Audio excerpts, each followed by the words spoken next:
వాళ్ళ రూపురేఖలు ఏమని చెప్పు అప్పుడు నేను చెప్తా ఓకేనా రైట్ ఇందాక అట్లనే రెడీ. సోనియా మీ ఒపీనియన్ ఏంటి? అసలు ఎలా ఆడుతుంది? ఆర్గ్యూ చేస్తాడు వచ్చి నుంచి మీకు ఎలా అనిపిస్తుంది? ఈసారి బిగ్ బాస్ చూస్తే నాకు వాంతికి వచ్చింది. వాళ్ళ ఫేస్లు చూస్తే అసలే అసహ్యం వేసింది. మొత్తానికి బిగ్ బాస్ అనే కంపరం వేసింది. కనీసం ఒక మంచి ఫిగర్ అనే లేకపోయింది. ఒక బేబక్క తప్ప బేబక్క కొద్దిగా బాగా దొడ్డుగా లావుగా ఉంది. అండ్ నాకు కూడా బాగా నచ్చింది అనుకో. మైట్కి బేబక్క సెమీస్ దాకా వెళ్తుందని నేను అనుకుంటున్నాను. మీరు ఎలా కట్టేసింది ఎవరు? నాకు నచ్చలేదు. సోనియాకి నాకు ఎలాంటి తాలూకాలు లేవు, అర్థమైందా? దానికి నాకు మాటలు లేవు. అసలు నాకు నచ్చలేదు. అది ఒట్టిపోయిన పావుకి కండ కూడా లేదు. వేసే డ్రెస్సు లేదు, అర్థమైందా? మా ఇంట్లో వాళ్ళు బిగ్ బాస్ చేస్తామంటే ఏం రావాలి గప్పు చెప్తా ఉన్నారు. ఐఎమ్ సారీ అండి. పోయినసారి రైతు ఉన్నందుకు మా ఇంట్లో చాలా బాగా చూశారు.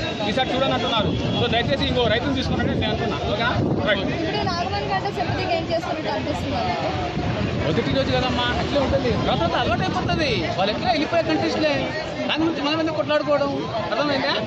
ఒకరోజు కదా అయింది, 2 days అయింది. నెక్స్ట్ ఉంటుంది కొత్త కాబట్టి ఓకే రైట్.